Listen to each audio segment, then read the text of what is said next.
Chapter 1: The Call. The first year without Miriam had not passed the way people said it would. They told Leonard Ashford that time would soften the edges, that grief would dull, that mornings would stop feeling like waking into an empty house that didn't recognize him anymore. They were wrong. Time had not softened anything.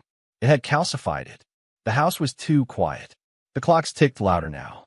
The refrigerator hummed like it was trying to fill space that used to belong to laughter.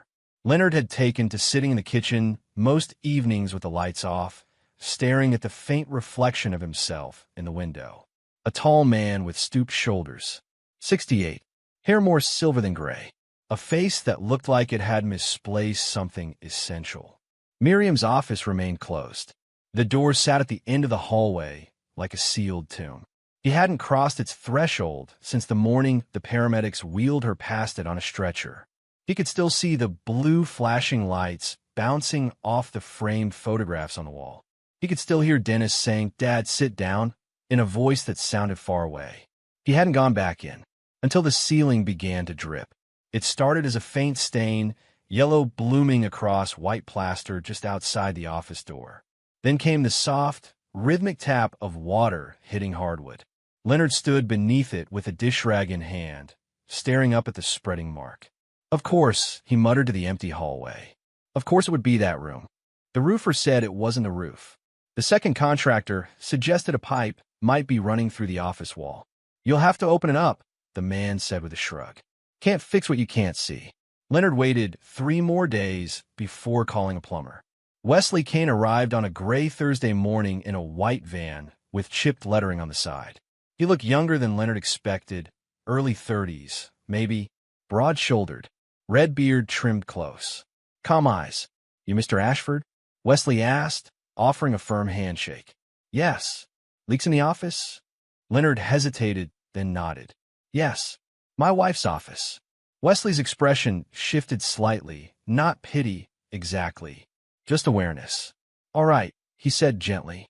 "We'll take it slow." The hallway felt narrower as Leonard led him to the door. His hand hovered over the knob for a long second before turning it. The air inside was stale. Miriam's scent, lavender and old paper, still lingered faintly. Sunlight filtered through half-drawn blinds, illuminating floating dust. Her desk sat exactly as she'd left it. Neat, organized, a pen aligned parallel to a leather blotter. Books stacked by size. Leonard swallowed. "I haven't been in here," he said. Wesley nodded once. "I understand."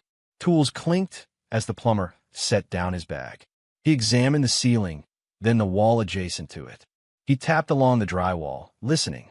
"Pipe likely runs through here," he murmured, pointing to a section behind a tall bookshelf. Leonard stiffened. "You'll have to move that." "Afraid so." Together, they slid the bookshelf aside. It left pale rectangular shadows where it had stood for years. Wesley marked a square with a pencil. "You might want to step out for this part," he said. "Drywall dust gets everywhere." Leonard stepped into the hallway, but didn't go far. The whir of the saw vibrated through him. Plaster crumbled. The sound felt invasive, like surgery performed on something sacred. He closed his eyes. For a moment, he saw Miriam seated at her desk, glasses perched low on her nose, looking up at him. "Leonard, you worry too much," she'd once teased. "Maybe you should have worried more." The saw stopped. Silence followed. Then, Leonard opened his eyes. "Everything all right?" he called. There was a pause, longer than it should have been. "Mr. Ashford." Wesley's voice had changed. Not alarmed, not panicked, but different. "You might want to come look at this." Leonard stepped back into the office. The square of drywall had been removed cleanly, but instead of pipes immediately visible behind insulation, there was space. Empty space. A cavity. Wesley had cleared more debris away, revealing a recessed compartment between studs. It was deliberate. Too deliberate to be accidental construction. "That's not plumbing," Wesley said quietly. Leonard's pulse quickened. "What is it?" Wesley shifted his flashlight beam deeper into the opening. Something metallic caught the light. "A box." "No," Leonard breathed. Wesley turned to him. "Did you know this was here?" Leonard shook his head slowly. "No." The plumber wiped his hands on a rag, hesitating. "I don't want to touch anything that's not part of the repair." This looks intentional. Leonard stepped closer. Dust coated the edges of the hidden compartment, but the object inside was pristine. A small steel safe, bolted into the framework of the wall itself. His chest tightened. "Miriam, what do you want to do?" Wesley asked. Leonard didn't answer immediately. His mind raced through impossible explanations. Insurance papers? Old bonds? Jewelry he didn't know about? Why hide it inside the wall? Can you widen the opening?" Leonard said finally. Wesley nodded and carefully cut the drywall back another inch on each side. Within minutes, the safe was fully visible. It was heavy, industrial, not decorative. A keypad on the front, but also a key slot. "I didn't know she had this," Leonard whispered. Wesley studied him. "You want privacy for this?" Leonard met his eyes. "Yes." The plumber nodded respectfully. "I'll be outside. Call me if you need help moving it." Leonard waited until he heard Wesley's boots retreat down the hallway. Then he stepped closer to the exposed wall. The safe was cold beneath his fingers. He pressed his palm against it, as if expecting it to pulse with life. It didn't. "Miriam," he murmured.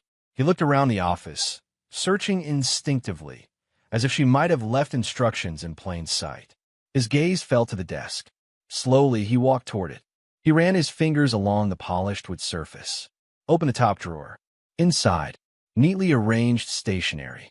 Paper clips sorted by size. Nothing unusual. Second drawer. Old receipts, a fountain pen, a small notepad. Third drawer stuck slightly when he pulled it. Leonard frowned and knelt. He felt underneath the desk's underside, along the frame, beneath the lip. His fingers brushed something rough. Tape. His breath hitched. Carefully, he peeled it back. A small brass key dropped in his palm. Leonard stared at it. Not a house key. Not decorative. A safe key. His heart began to pound, not with grief this time, with something colder. He turned slowly toward the open wall. The safe waited in silence. Leonard stood there, dust in the air, key trembling between his fingers. What was Miriam hiding? Chapter 2. It wasn't an accident. Leonard stood in the center of Miriam's office for a long time before he moved. The safe still sat recessed inside the open wall, dust framing it like a wound. The brass key lay in his palm, warm now from his skin. Outside, he could hear Wesley moving around in the kitchen, giving him space. The ordinary sounds of a man rinsing tools felt surreal against the pounding in Leonard's ears. He stepped toward the safe. The metal door had both a keypad and a key slot. He tried the keypad first, pressing the only sequence he could think of, Miriam's birthday.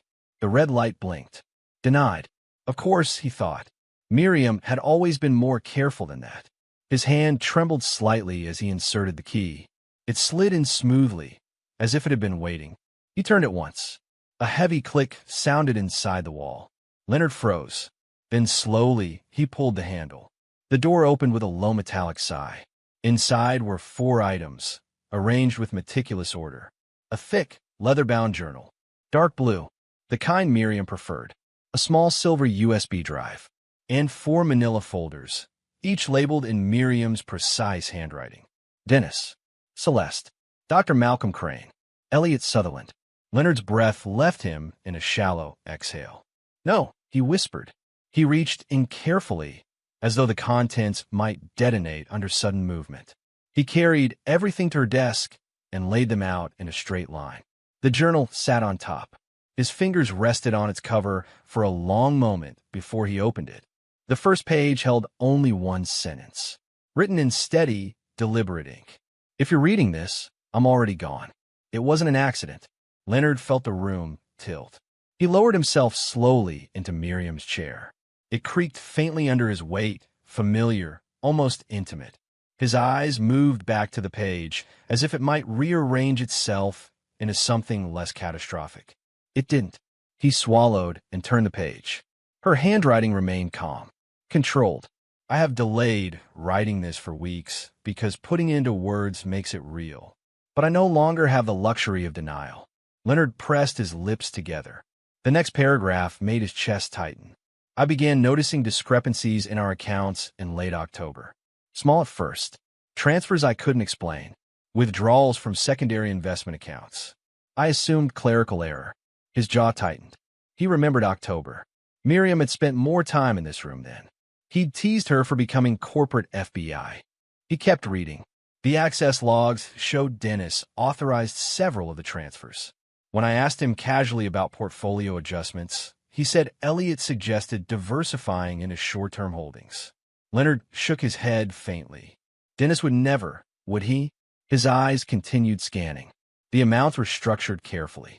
Never enough to trigger automatic alerts, but enough to accumulate. Over 6 months, nearly $280,000 was moved. Leonard's hand gripped the edge of the desk. "Dennis," he breathed. He flipped another page. I did not confront him immediately. I wanted context. I began reviewing Celeste's background more thoroughly. Leonard's stomach tightened. The biographical details she shared do not fully align with public records.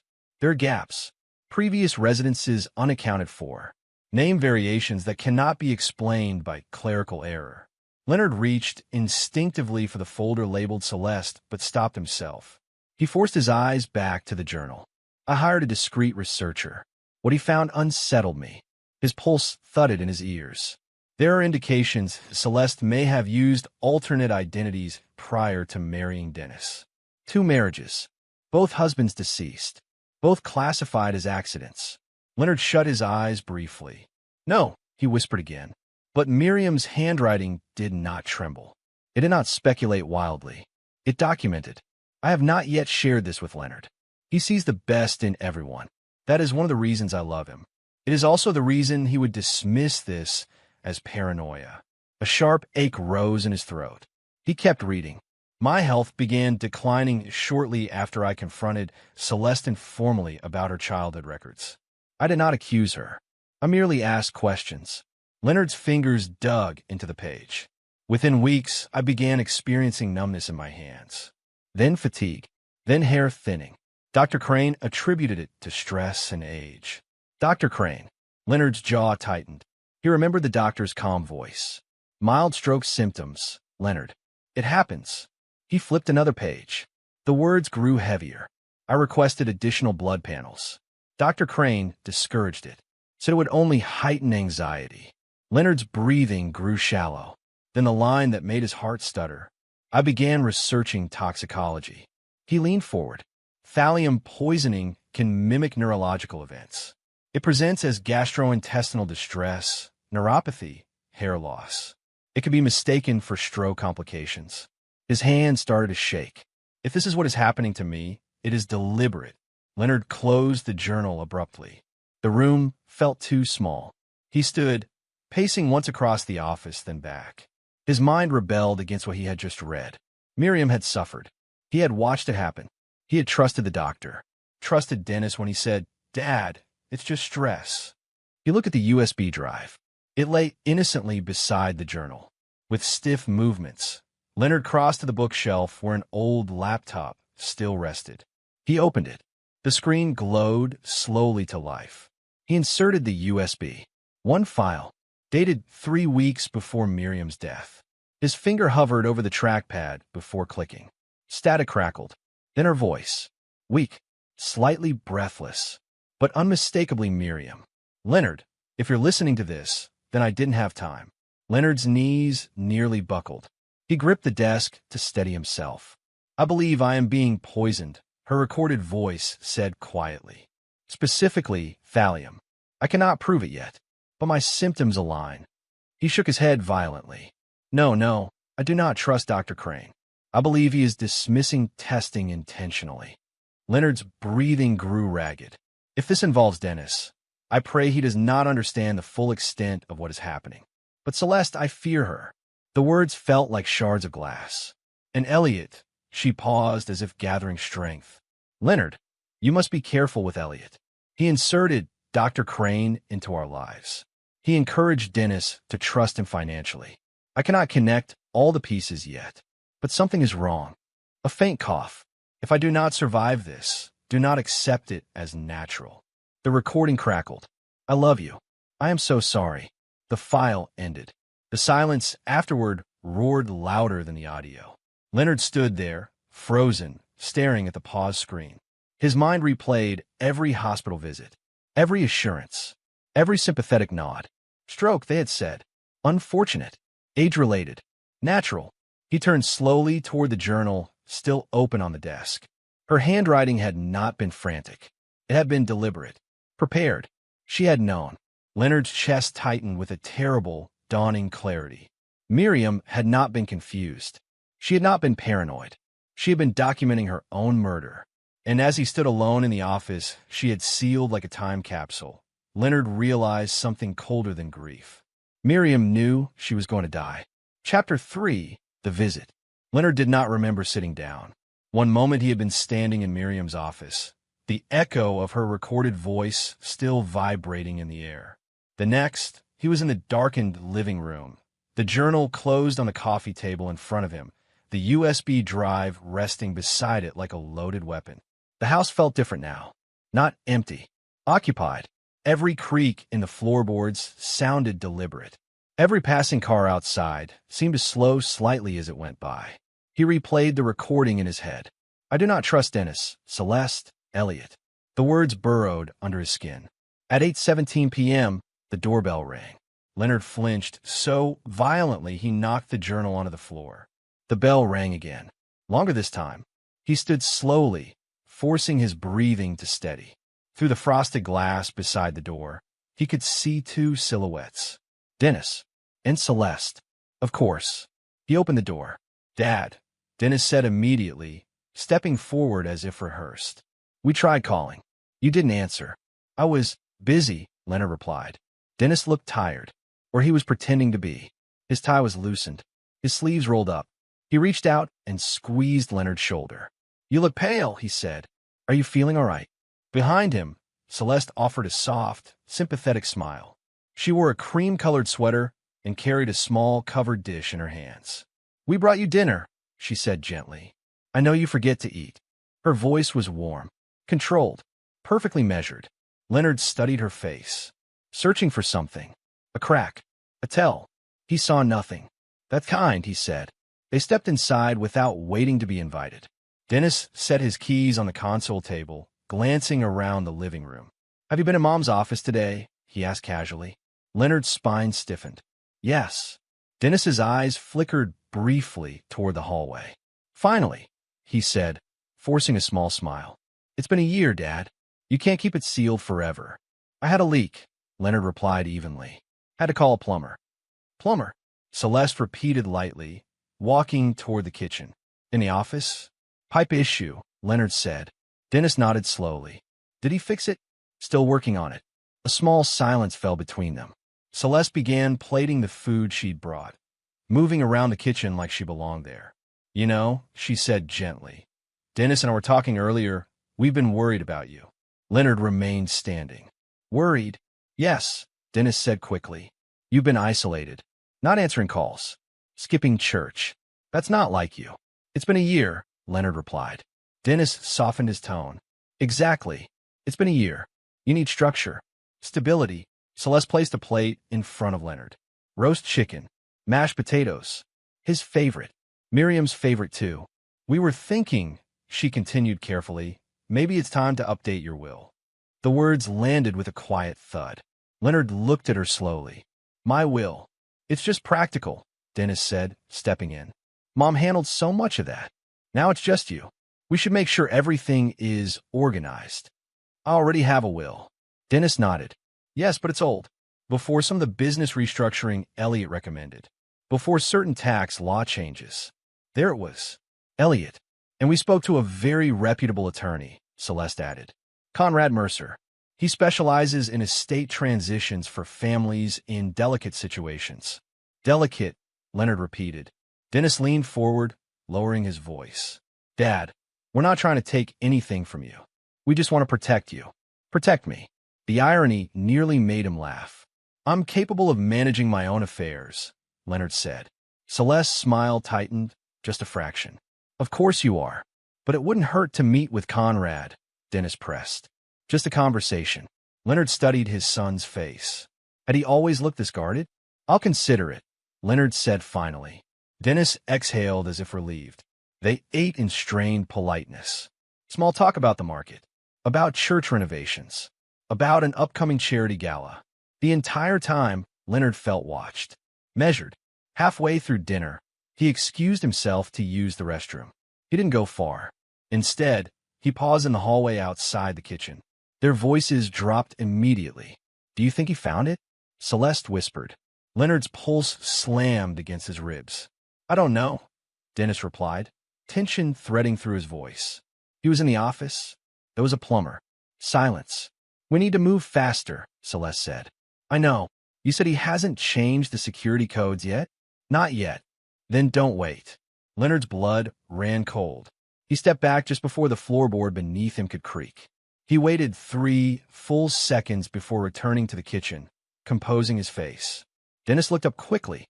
"You okay?" he asked. "Fine," Leonard replied. They stayed another 20 minutes. When they finally stood to leave, Celeste hugged him gently. "We love you," she said into his shoulder. Her perfume smelled faintly floral. Artificial. Dennis lingered at the door. "Call Conrad," he said quietly. Soon, the door closed behind them. Leonard stood motionless until he heard their car engine fade down the street. Then he moved. He locked the front door, then the back. Then he turned off every light in the house. In the darkness, the rooms felt different. He walked slowly through the living room, scanning. If they were worried about whether he'd found it, then they needed to know what he was doing. He looked at the smoke detector, the thermostat, the bookshelf. Nothing obvious.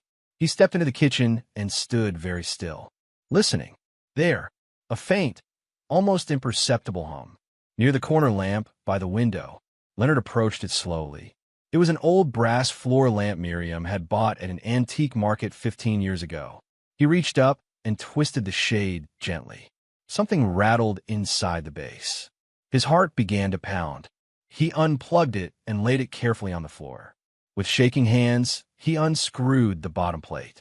A small black device was taped inside, no bigger than a thumb. A tiny lens glinted back at him. Leonard stared at it. Not a motion sensor, not a smart bulb. A micro camera, installed cleanly, professionally. He sat back on his heels, the device cold in his palm. His mind replayed their whisper. "Do you think he found it?" This wasn't about concern. It wasn't even about the will. They weren't just trying to control him. They were watching him. Leonard looked up slowly at the darkened room around him. This isn't about inheritance. It's surveillance. Chapter 4, The Investigator. Leonard did not sleep. He sat at the kitchen table until dawn, the micro camera dismantled in pieces before him. The tiny circuit board, the lens, the adhesive backing. He had placed them in a clear sandwich bag, sealed it carefully, and written the date across the front in black marker. If someone was watching him, then someone believed he was worth watching. By morning, the numbness that had followed Miriam's death had been replaced by something sharper. It wasn't panic. It was calculation. At 7:40 a.m., Leonard opened his old leather contact book. He flipped past names he hadn't called in years until he found the one he needed. Declan Foster, former Portland PD, Private Investigations. The number was handwritten, faded. Leonard dialed. The phone rang twice before a gravelly voice answered. "Foster. Mr. Foster, this is Leonard Ashford." A pause. "The Ashford from Hawthorne Ridge?" "Yes." Another pause, longer this time. "I remember your wife," Declan said quietly. "Miriam." Sharp woman. Leonard's throat tightened. "I need your help." Silence on the line shifted from casual to attentive. "Come to my office," Declan said. "Bring whatever made you call." Declan Foster's office sat above a hardware store on the east side of town. The staircase creaked under Leonard's weight. A frosted glass door bore the name Foster Investigations in chipped gold lettering. Inside, the office smelled faintly of coffee and old paper. Filing cabinets lined the walls. A corkboard displayed photographs, maps, and pin notes. Declan himself stood when Leonard entered. He was in his early 60s, broad-shouldered, hair gone steel gray. His eyes were sharp, assessing. They shook hands. "You look like hell," Declan said bluntly. "Thank you," Leonard replied. Declan gestured toward a chair. "Start talking." Leonard placed the leather journal, the USB drive, copies of bank statements, and the sealed bag containing the micro camera on the desk. Declan raised one eyebrow. "Well," he muttered, "that's not a parking ticket." Leonard spoke without embellishment. He described the hidden safe, Miriam's journal, the recording, the financial discrepancies, the whispered conversation, the camera. Declan did not interrupt. When Leonard finished, the office was very quiet. Declan leaned back slowly in his chair. "You're telling me your wife believes she was poisoned?" "Yes." "And you're telling me there's financial movement tied to your son?" "Yes." "And a hidden surveillance device in your house?" "Yes." Declan's jaw shifted slightly as he considered the weight of it. "All right," he said finally. "Let's not panic. Let's verify." He pulled the journal toward him and began reading the opening pages. His eyes moved quickly but carefully. "She documented dates," he murmured. "Times. Amounts." "She was meticulous," Leonard said. Declan nodded. "That's good." He inserted the USB into his desktop computer and played the recording. Miriam's voice filled the room again. Declan did not react outwardly, but Leonard saw the slight tightening at the corner of his eyes. When the recording ended, Declan ejected the drive carefully. "If this is authentic, and it appears to be, your wife believed this before she died. That matters." He turned to the bank statements. "These transfers," Declan said, tapping the page, "structured under reporting thresholds. That's not sloppy. That's deliberate." Leonard stared at the floor. "Could Dennis have done that alone?" he asked. Declan's gaze sharpened. "Could he?" "Yes." "Would he think to?" "That depends." He pulled one of the folders toward him. "Let's start with Celeste." He opened it. Inside were printed background reports Miriam had compiled, birth certificate copies, social security traces, marriage records. Declan scanned the first page. Celeste Marie Harper, born in Boise, only child, parents deceased. He flipped to the next sheet. His brow furrowed. "This doesn't match." Leonard leaned forward. "What?" Declan pointed. "The Boise address listed here. Property records show it was vacant during the years she claimed to live there." Leonard's chest tightened. Declan typed rapidly into his computer. Multiple windows opened. Databases Leonard didn't recognize. "Let's widen the net," Declan murmured. Minutes passed. The only sound was the clicking of keys. Then Declan stopped. "Interesting." Leonard's hands clenched. "What?" "Facial recognition cross-reference." He turned the monitor slightly so Leonard could see. Two photographs appeared side by side. One was Celeste. The other was a woman named Valerie Whitman. The resemblance was undeniable. "Different hair color," Declan said. "Different surname. Same bone structure." Leonard's pulse roared in his ears. Declan clicked again. Valerie Whitman. Married in 2011. Husband deceased in 2014. Hiking accident. Fall from cliff trail. Insurance payout. $800,000. Leonard felt sick. "That could be coincidence," he said weakly. Declan didn't respond. He kept typing. Another image appeared. Vivian Blackwood. Blonde this time. Softer makeup. Married 2016. Husband deceased 2018. Boating explosion ruled accidental. Insurance payout. $1.5 million. Declan leaned back slowly. "Same facial markers," he said quietly. "Minor cosmetic adjustments. But it's her." Leonard stared at the screen. "No," he whispered. Declan's voice remained steady. "Both husbands died under circumstances classified as accidental. Both policies paid out within 6 months." He turned back to Leonard. "And now she's Celeste Ashford." Leonard's mind reeled. "Could Dennis know?" he asked. Declan's jaw tightened. "Maybe. Maybe not. But this isn't random." He pulled up another file. "Look at this," he said. Leonard leaned closer. Online forum posts. Archive pages. Financial news clippings. Celeste, under the name Valerie, had posted questions years ago about inheritance law structures, trust protections, asset shielding for high-net-worth families. One thread caught Leonard's eye. How do legacy families structure multi-generational wealth transfers? The post was dated 3 years before Dennis met her. Declan looked at Leonard. "She researched your family." Leonard's breath left him in a thin stream.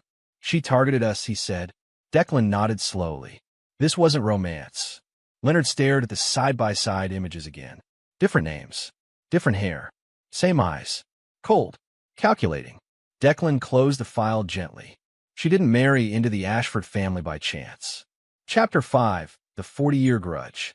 Declan did not look surprised when Leonard said Elliot's name. He only leaned back in his chair and folded his arms. "How long have you known him?" Declan asked. 42 years, Leonard replied without hesitation. "Since college." Declan studied him. "And before that?" Leonard frowned. "Before that? Before he became your business partner. Before he was Uncle Elliot to your son." Leonard exhaled slowly. "We met sophomore year. Business ethics class. He was loud, confident, brilliant, honestly. We competed for top grades." Declan nodded once. "And Miriam?" Leonard hesitated. "She met Elliot first." The words tasted strange now. Declan's fingers hovered over his keyboard. "Tell me." Leonard stared past him, into a memory he had not examined in decades. "They dated," he said quietly, "for almost a year. Junior year. Everyone assumed they'd get married." "And you?" Declan asked. "I was his friend." He almost laughed at the bitter irony. "We studied together, drank cheap beer together. He talked about her constantly, said she was the smartest woman he'd ever met. And then—" Leonard swallowed. "And then she left him." The silence in the office thickened. "For you?" Declan asked. Leonard nodded once. Declan typed Elliot Sutherland into his search database. "Did he take it well?" Leonard's jaw tightened. "He said he did." Memory sharpened now, uninvited. Elliot standing outside the dormitory that spring night, smiling too widely. "No hard feelings, Len," he'd said. "If she's happy, I'm happy." But Leonard remembered something else. The way Elliot's eyes had lingered on Miriam a fraction too long at their wedding. The way his congratulations had felt rehearsed. Declan's voice cut through the memory. "He never married." Leonard blinked. "What?" Declan turned the monitor. Elliot Sutherland. Age 69. Never married. No children. No long-term cohabitation records. Leonard frowned. "He dated casually," Declan said. "Nothing lasting more than a year. No engagement filings. No shared property." Leonard's stomach tightened. "That doesn't mean—" "It doesn't prove anything," Declan agreed calmly. "But let's look at the rest." He opened archived college yearbooks. Photos flickered across the screen, young faces frozen in time. There they were. Miriam in a wool coat, laughing. Elliot beside her, hand on her waist. And Leonard, standing just out of frame. Declan zoomed in on another image. Elliot at graduation, arm around Miriam's shoulders. "That's the year he planned to propose," Leonard murmured without meaning to. Declan glanced at him sharply. "How do you know?" "He told me. The night before commencement. He had a ring. And she chose you instead." Leonard closed his eyes briefly. "Yes." Declan leaned forward. "So he loses the woman he loves to his best friend. And then—" Leonard stared at the desk. "And then he reinserts himself into my life." Because that's exactly what had happened.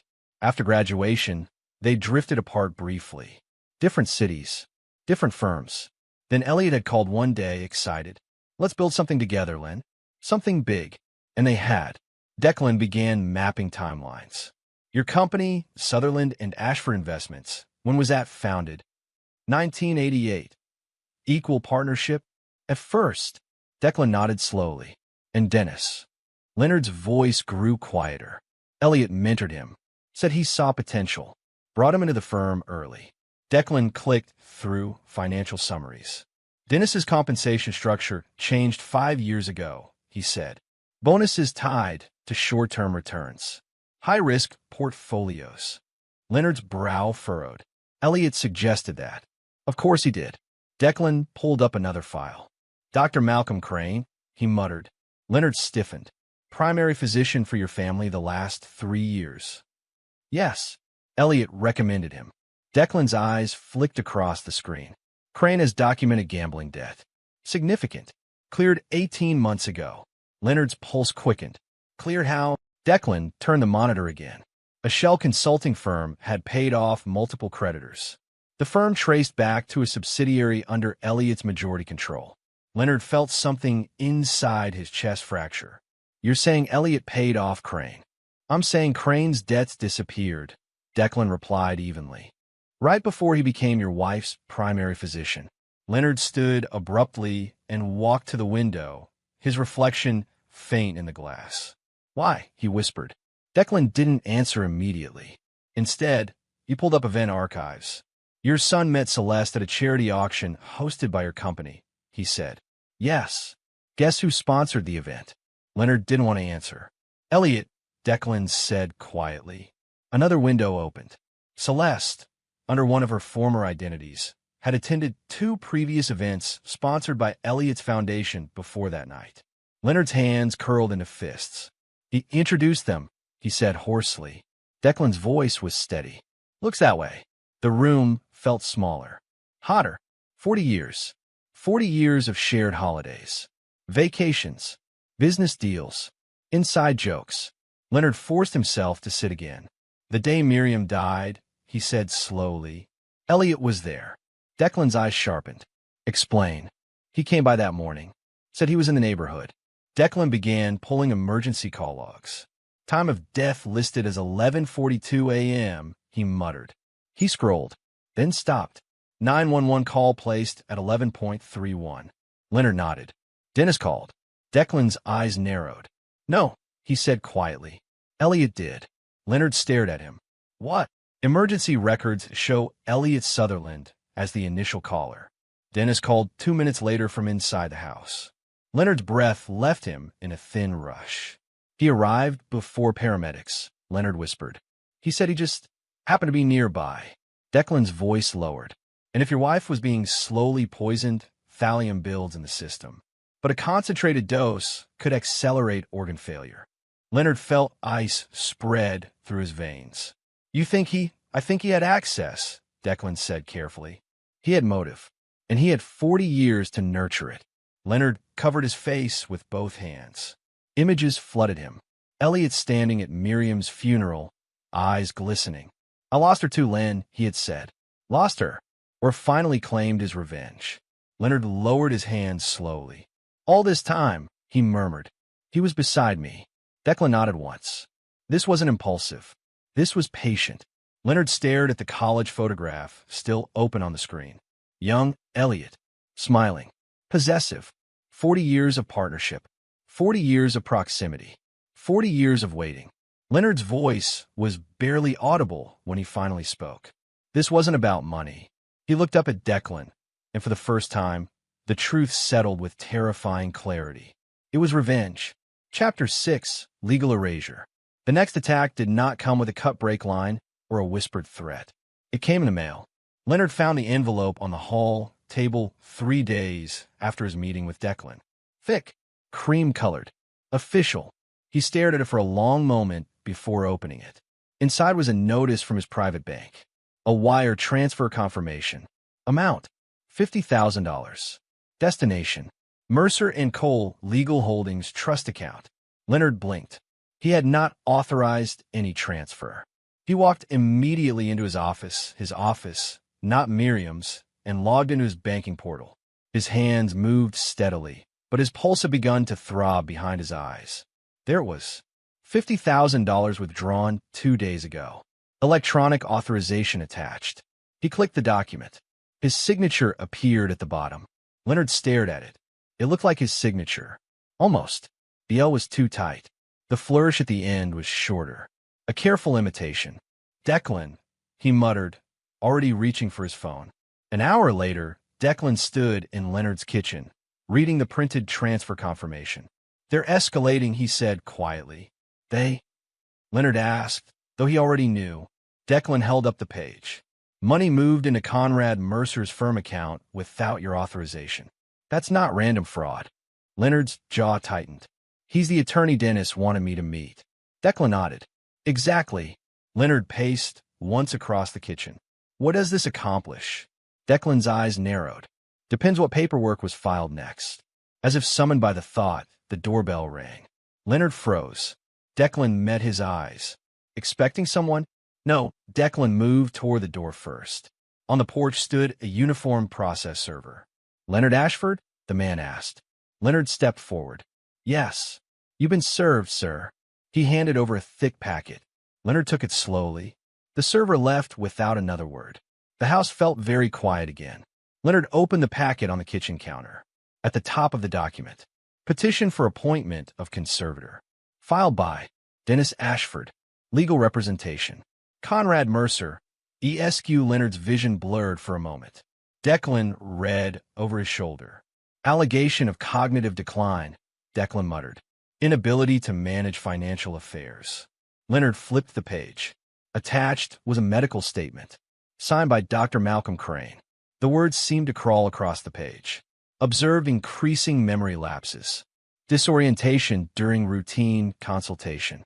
Signs consistent with early-stage dementia. Leonard's hand trembled. I saw him twice this year, Leonard said. Twice. Declan's voice hardened, and both times after Miriam confronted him. Leonard kept reading. The petition requested immediate temporary conservatorship pending full hearing. Requested authority over financial accounts, investment decisions, medical directives, property management. Leonard felt as though the floor had dropped away beneath him. They're trying to declare me incompetent, he whispered. Declan nodded grimly. If granted, Dennis, or a court-appointed trustee, would control everything. Everything, Leonard repeated hollowly. Declan pointed to the document. They could restrict your spending, limit your access to funds, decide your medical treatments. Leonard's chest tightened. Medical treatments, he repeated. Declan met his gaze steadily. If someone wanted to finish what they started with Miriam, legal control makes it easy. Leonard leaned heavily against the counter. They weren't just stealing from him. They were constructing a cage. He flipped to the final page. A court date was listed. For weeks from today. Emergency temporary review scheduled in 10 days. Leonard laughed once, a sharp, disbelieving sound. They move fast, he said.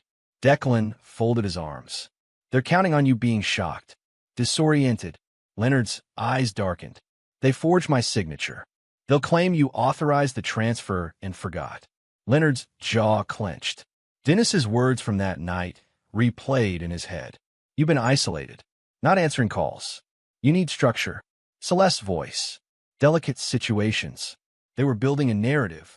Lonely widower. Declining mentally. Unable to manage grief. Leonard straightened slowly. They want to erase me, he said quietly. Declan nodded once. Legally first. Leonard stared at the medical statement again. Dr. Crane's signature was bold. Confident. A lie written in ink.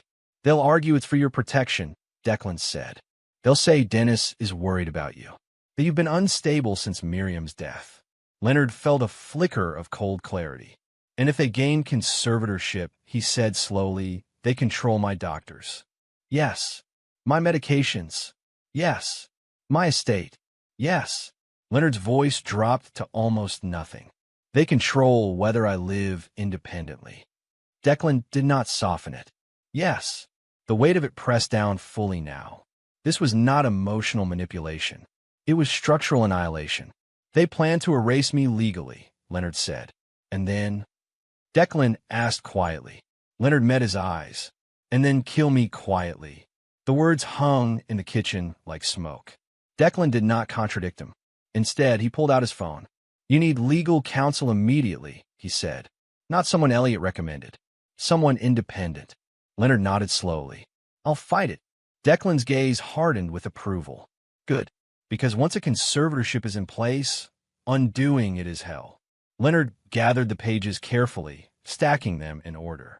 At the bottom of the packet, a stamped notice read, Competency hearing scheduled. The date was circled in red ink. Leonard stared at it for a long time. The competency hearing is set. Chapter 7, Forensic Truth. The bottle had been sitting in Miriam's bathroom cabinet for nearly a year.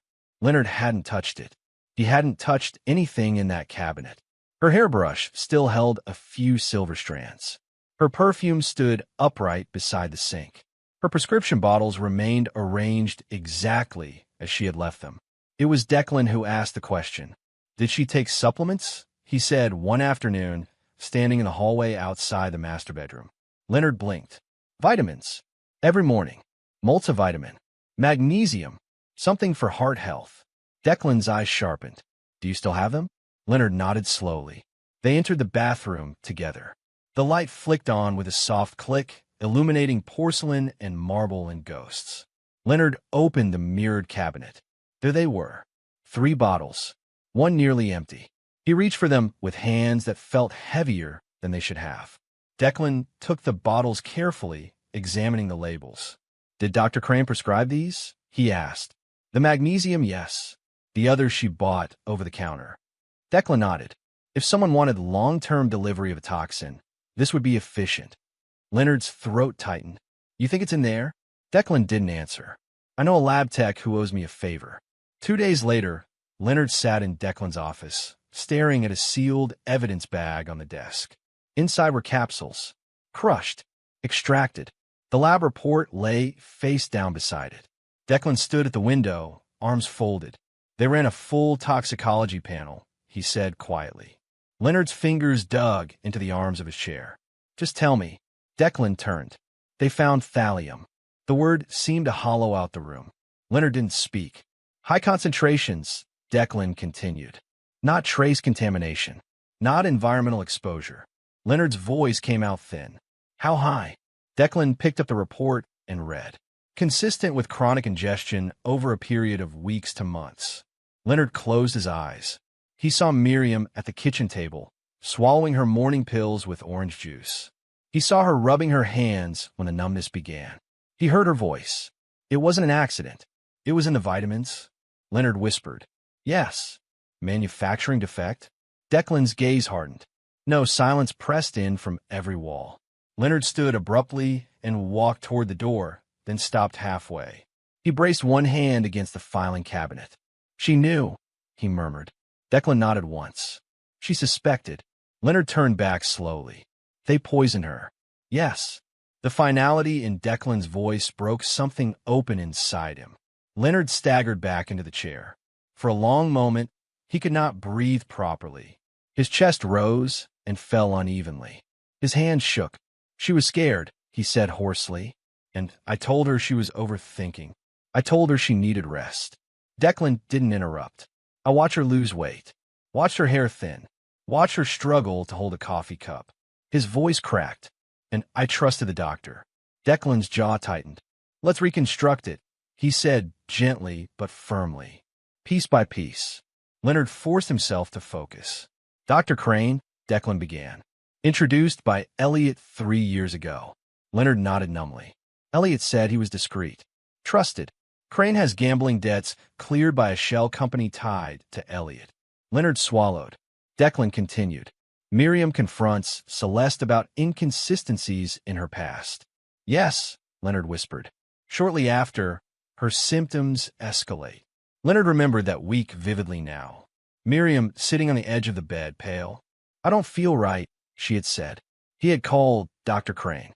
Crane had come personally. So attentive. So calm. Declan leaned forward. "Thallium can be administered gradually. Mixed into capsules. Dissolves cleanly." Leonard's stomach twisted. "She trusted those vitamins," he said. Declan nodded. "And who had access to the house?" Leonard's voice felt like gravel. "Dennis. Celeste. Elliot." Declan flipped a page in the report. "Now the day she died." Leonard's pulse quickened. "Emergency logs show Elliot called 911 first," Declan said. "He arrived at your house before paramedics." Leonard saw it clearly now. Miriam collapsed in the kitchen. Dennis shouting. Elliot appearing in the doorway minutes later, breathless but composed. "I was nearby," he had said. Declan's voice lowered. If someone wanted to accelerate organ failure in a body already weakened by chronic poisoning, a final concentrated dose would do it. Leonard's hands went cold. "You think he gave it to her?" "I think he had opportunity." Leonard pressed his palms to his eyes. 40 years of friendship, business partnership, shared holidays. All of it curdled now into something monstrous. When he lowered his hands, his expression had changed. The grief was still there, but it had sharpened. "They killed her," he said, voice steady now. "Yes." Leonard stood slowly. "She documented it because she knew she might not survive." "Yes." "She trusted me to find it." Declan met his gaze. "Yes." The room felt different now. Not suffocating, clarifying. Leonard picked up the lab report. The words were clinical, detached, but they carried weight heavier than any confession. Thallium detected. Poison confirmed. Murder. He folded the paper carefully. They thought I would bury this with her, he said quietly. Declan watched him closely. They thought grief would make me weak. Leonard's jaw set.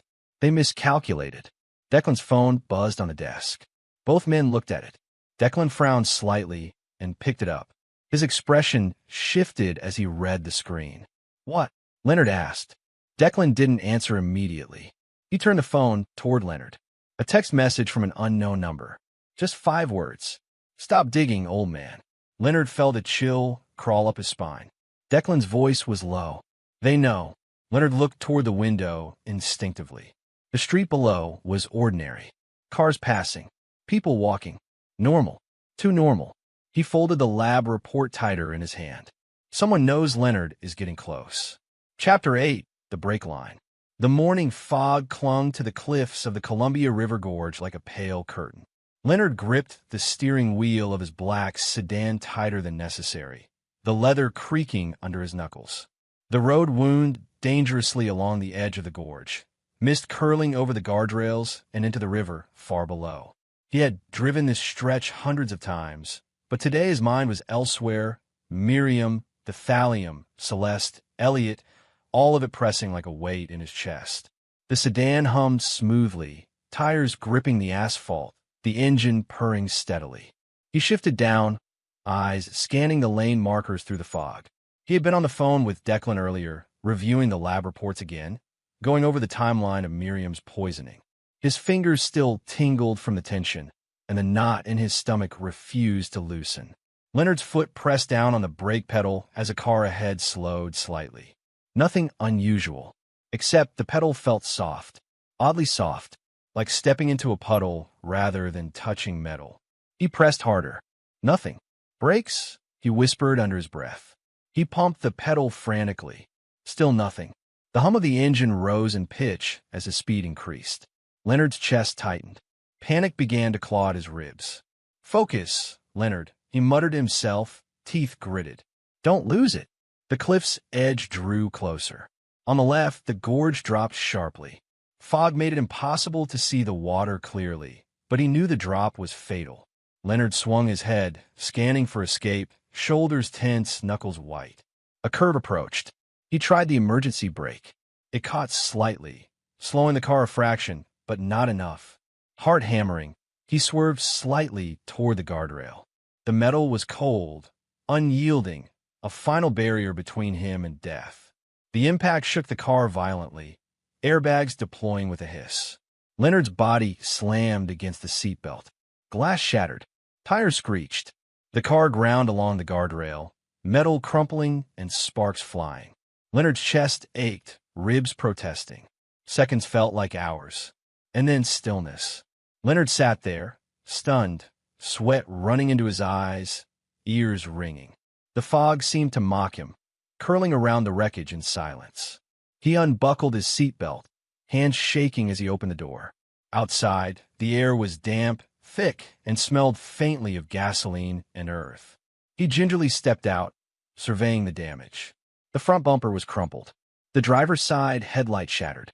The tires had scraped against the guardrail, leaving metal and paint intertwined in a rough trail.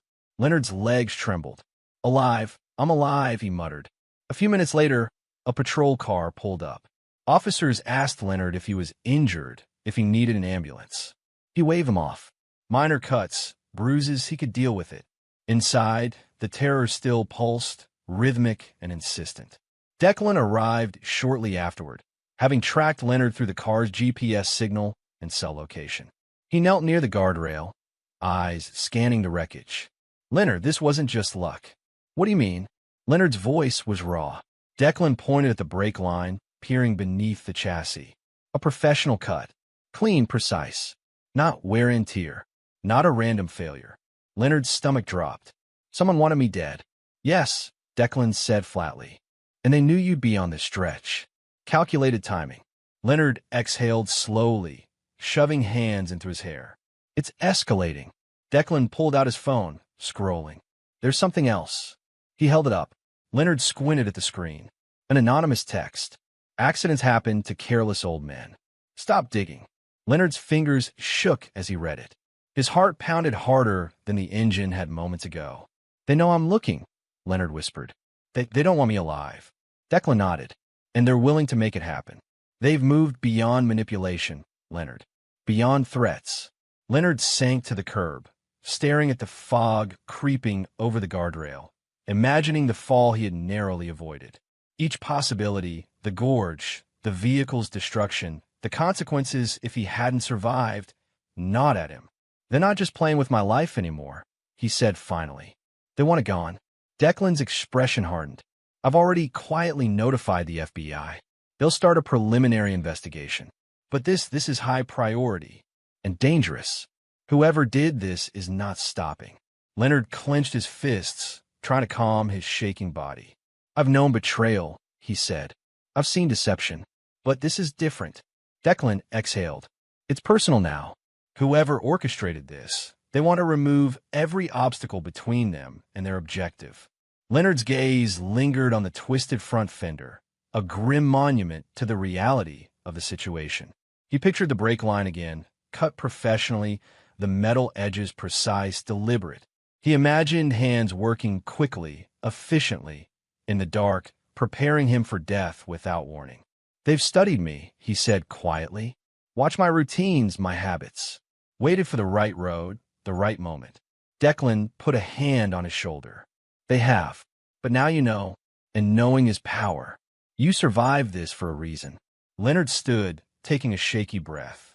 He looked out at the mist-blanketed gorge, the river below hidden by fog. His reflection caught in the car's shattered headlight, distorted, broken, but alive. "They underestimated me," he said, voice low but resolute. "I'm still here." Declan nodded. "But it's clear. They've shifted tactics. From subtle control to direct elimination. We need to assume they will strike again." Leonard glanced back at the wreckage one last time before climbing into the passenger seat of Declan's car. He felt the residual adrenaline still coursing through him, muscles tense, nerves raw. Every moment now would be calculated, every movement scrutinized. Declan started the engine, and the two drove away from the gorge in silence, the fog swallowing the road behind them. Leonard replayed the events over and over in his mind, the pedal giving way, the swerve, the crash, the sparks against the guardrail.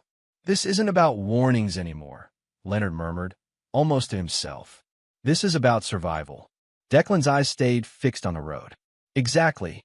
And it's time the authorities know, officially. The FBI has been notified quietly. They'll open a formal case." Leonard exhaled, the tension in his shoulders coiling tighter. He could still feel the heat of the crash, the adrenaline, the absolute, raw awareness of death, so close he could almost taste it. He shook his head slowly. "They've crossed a line.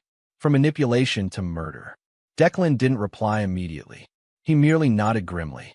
Outside, the fog rolled over the gorge, concealing the precipice below. Inside, Leonard sat in the car, silent and cold, realizing that nothing would ever be safe again. They had made their move. And now, the game had escalated beyond all reason. This wasn't just intimidation. This wasn't just legal maneuvering or gaslighting. It was calculated, professional, lethal. They had moved from manipulation to murder. Chapter 9. The Dinner Trap. Leonard had received the invitation a week earlier. It was precise, almost rehearsed. "Dad, Celeste and I would love for you to join us for dinner at our home Friday night. Nothing formal, just a quiet evening. We miss you." He read it 3 times, each time the words feeling heavier than the last. The subtle undertone of familiarity and warmth only made him suspicious. He knew better now. After the brake line, the forged signatures, and the thallium discovery, nothing was casual anymore. Declan had insisted he attend. "We need to know what they're up to. You were the wire. Record everything. It's the only way to gather proof without tipping them off." Leonard nodded, feeling the weight of the device beneath his shirt. It was thin, almost imperceptible. He adjusted the collar, listening to the quiet hum of his own thoughts, and exhaled slowly. Friday evening came, the sky turning the bruised purples of early twilight. Leonard parked a block away from Dennis and Celeste's house, careful to avoid cameras. He had already scouted the perimeter during the day. Nothing obvious, but he knew better than to trust appearances. He approached the front door, suit pressed, hands calm on the leather of his briefcase. Celeste opened the door before he could ring the bell. "Dad," she said, her voice bright, warm, effortless. Come in, come in." Leonard stepped inside. The house smelled faintly of roasted garlic and something sweet, vanilla, perhaps. The table in the dining room was laid meticulously. Candles flickered. A bouquet of fresh lilies sat at the center, Miriam's favorite flower. Dennis appeared from the kitchen doorway, smiling too widely. "Hey, Dad. Glad you could make it. It's been too long." Leonard nodded politely, returning the greeting. "Thank you for having me." Celeste gestured toward the dining chairs. "Please sit. Dinner's almost ready." They moved through the motions, exchanging pleasantries. Celeste asked about his work. Dennis mentioned a recent client acquisition. Leonard nodded, all the while scanning the room. The wine glasses were perfectly aligned. The silverware gleamed. The meal's aroma was intoxicating, but he forced himself to remain detached. Finally, Celeste began serving. First the appetizer, small, delicate portions of roasted vegetables. Leonard nibbled lightly, careful, every bite measured. Dennis poured wine. "Try it," he said, handing Leonard a glass. Leonard raised an eyebrow. "Wine? I'll stick with water tonight." Dennis shrugged, forcing a casual smile. "Suit yourself. Just thought you might enjoy a little celebration." Dinner continued. The main course arrived. Celeste placed the dish in front of Leonard. "Mom would have loved this," she said softly. Leonard's stomach tightened. He looked down. It was Miriam's favorite, herb-roasted chicken with garlic mashed potatoes. His mouth watered, not with desire, but with memories, sharp and painful. He cut a small piece, just enough to test. He chewed slowly, aware of the wire beneath his shirt. No reaction yet. Dennis leaned back in his chair, watching him. There was something in his expression, a mixture of anxiety and anticipation. Leonard's instinct screamed that Dennis was as trapped in this as anyone, unsure how far to go. Conversation flowed, forced laughter, light jokes. Celeste smiled throughout, glancing at Leonard, watching him as he sampled small portions. Her movements were deliberate, precise, rehearsed. Leonard's fork hovered over the plate. Memories of Miriam's laughter at this very meal filled his mind. He swallowed a tiny bite. It tasted correct. Normal. Safe. He nodded politely. "Delicious," he said, his tone neutral. Celeste beamed. "I'm glad you think so. It's how she used to make it." Hours seemed to pass in this careful balance. Leonard excused himself briefly to the restroom, checking the wire. Everything was transmitting. Declan would hear it. He returned, seated carefully, posture perfect, pretending ease. The dessert arrived. A small serving of chocolate mousse, garnished with berries. Leonard took an even smaller portion, savoring the flavor, but remaining alert. Dinner ended. They lingered in the living room, conversation thinning. Dennis offered coffee. Leonard declined. By the time Leonard returned home, the unease that had clung to him all evening began to transform into physical sickness. It started with a cramp in his stomach, then nausea, a cold sweat. His head spun. He staggered to the bedroom, collapsing onto the edge of the bed. Waves of violent illness overtook him. He could barely breathe, his chest tightening as his stomach churned. Hours later, after vomiting and trembling, Leonard finally pulled himself upright. The memory of the carefully prepared meal, the herbs, the garlic, the mashed potatoes, settled in his mind with a sharp edge. Something had been in the food. Something meant for him. Declan arrived at dawn, finding Leonard pale and exhausted, still sitting on the bed with a cold compress pressed to his forehead. "I think we need to test the food," Leonard rasped. Declan nodded, already preparing. "I'll take samples, analyze everything. Main course, dessert, even leftovers." Later, the results confirmed Leonard's suspicion. Traces of a substance consistent with a low-level contaminant, an attempt at poisoning. Not lethal in this instance, but deliberate and dangerous. Leonard's eyes narrowed as he reviewed the report. Dennis appeared nervous the next morning, calling Leonard on the landline. "Dad, are you okay?" Dennis asked, voice shaky. Leonard didn't answer immediately. He could hear the hesitation, the tension. Dennis's tone betrayed uncertainty, Was he complicit or caught in Celeste's web? I'm fine, Leonard said at last. But I know what you tried. There was a pause. Dennis swallowed audibly. Leonard cut him off. I don't want excuses. I want truth. And I want distance. Dennis did not respond immediately. Leonard ended the call. He sank into a chair, exhausted, heart hammering. His hands trembled slightly, not from illness, but from realization. They would not stop. Not Celeste. Not Dennis. Not Elliot. The dinner had been a test, a warning, a trap. And Leonard understood with chilling clarity. No legal maneuver, no surveillance, no distance would deter them. They were desperate and lethal. They would not stop. Chapter 10, The Final Obstacle.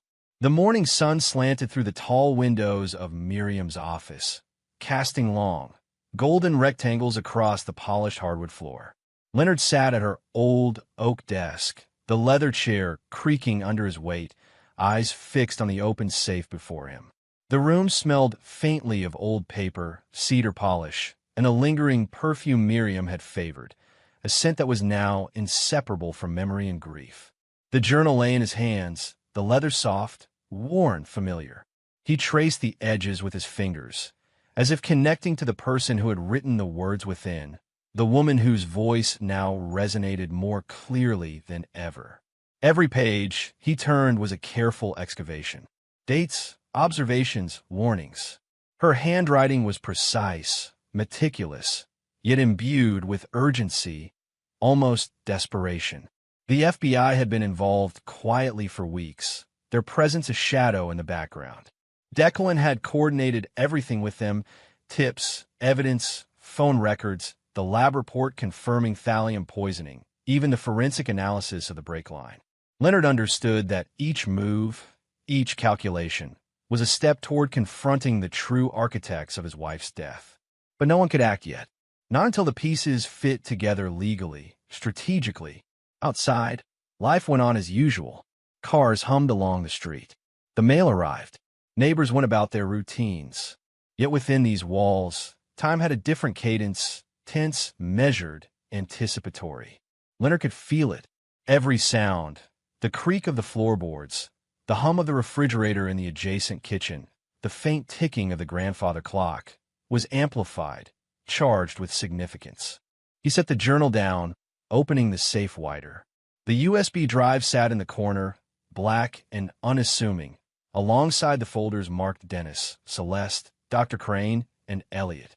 Leonard picked up one folder at random, Dennis, and carefully rifled through the contents. Bank statements, emails, evidence of subtle manipulations.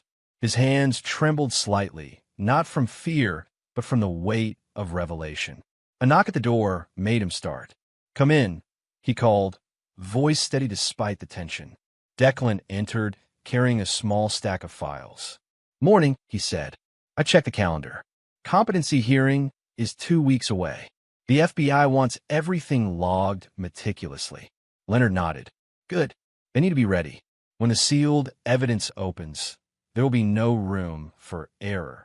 Declan set the files on the desk. "Lillian Prescott has prepared the packets. April 2025. That's the date she opens Miriam's sealed documents. The full picture will finally emerge, your proof, her warnings, everything she collected." Leonard exhaled slowly. "She trusted me to finish this, to see it through." "Yes," Declan said firmly. "And you will. Dennis, Celeste, Elliot, they've been counting on time, on fear, on distraction. They've misjudged your resolve." Leonard opened the Dennis folder, scanning notes and emails. Each page was a testament to manipulation, subtle coercion, incremental control. He closed it gently and reached for Celeste's folder. Her meticulous planning, her history, her connections, all laid bare now. He felt a chill. How many lives had she touched, bent to her will, erased in the shadows? He set it aside. "And Elliot," he murmured, "the one who orchestrated everything." Declan leaned against the desk. He thought 40 years of patience would be enough. He underestimated her, and he underestimated you.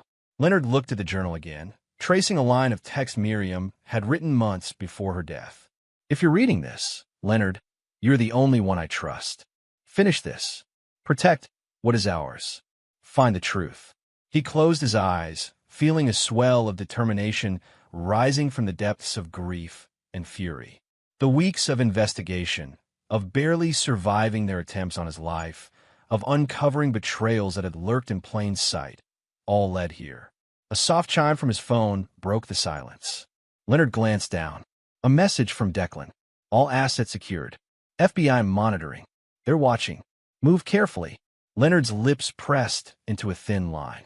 He understood now more than ever. He was the final obstacle. Everything Miriam had fought to uncover, everything she had documented and hidden, depended on his ability to act deliberately, to remain patient, to stay alive. He walked slowly to the window, gazing down at the quiet street below. The normalcy of it struck him, a stark contrast to the lethal precision of those who sought to manipulate and destroy him. And yet, he knew they were out there, lurking, watching, calculating. Every breath he took in this house was a small defiance against their control. Returning to the desk, Leonard lifted the USB drive. He imagined the recording Miriam had left, her frail voice threading warnings and fears, her intuition and intellect guiding him from beyond. He placed it carefully back in the safe. He didn't need to hear it again right now. The truth, once set in motion, would speak for itself. He ran a hand over the safe's cold metal surface, feeling the weight of history and secrecy. It had been her fortress, her final safeguard against the people she knew would try to unravel their lives. And now it was his, a tool, a key, a responsibility. Declan's voice broke through the quiet. You ready for what comes next? Leonard sat back, gripping the journal tightly. I'm ready, he said. His eyes, hardened and unwavering, met Declan's. It's all coming together. The pieces are aligned, and they don't know that I know. Declan nodded, a rare smile flashing briefly. Then let's make sure they don't get a chance to act. Leonard opened the journal one last time, his fingers lingering on the handwritten lines. He read a passage aloud softly, more to himself than to Declan. Do not let them take everything. Do not let them erase the truth. Leonard, you are the last obstacle. Trust yourself. He set the journal down carefully, the weight of her words settling into his bones. Outside, the world continued unaware, cars driving past, neighbors walking dogs, birds calling from the trees, but inside this room, the balance of life and death, of truth and deception, had shifted. Leonard leaned back, exhaling slowly. The safe remained open, the folders and journal a tangible reminder of the battle ahead. The FBI was watching quietly. Lillian Prescott's hands would open Miriam's sealed evidence in April. Declan had organized every piece of proof meticulously. But the most important piece, the final piece, was him. He was alive, alert, and resolute. The threats, the manipulations, the attempts on his life, all had steeled him, sharpened him, focused him. Leonard's gaze swept the room one last time. Every shadow, every detail, every memory of Miriam, every scrap of hidden truth, it was his to guard, his to act upon. He knew now that there was no turning back. He was the final obstacle, the last line of defense against the men and women who thought they could bury the truth. And as he sat there, journal in hand, safe open before him, Leonard allowed himself a moment of grim satisfaction. The world outside might move on, unknowing, unseeing. But in this office, in this space of quiet determination, Leonard Ashford was ready. He whispered, more to the empty room than anyone else, voice steady, cold, resolute. They thought they buried her truth with her. They forgot she married a man who doesn't stop digging.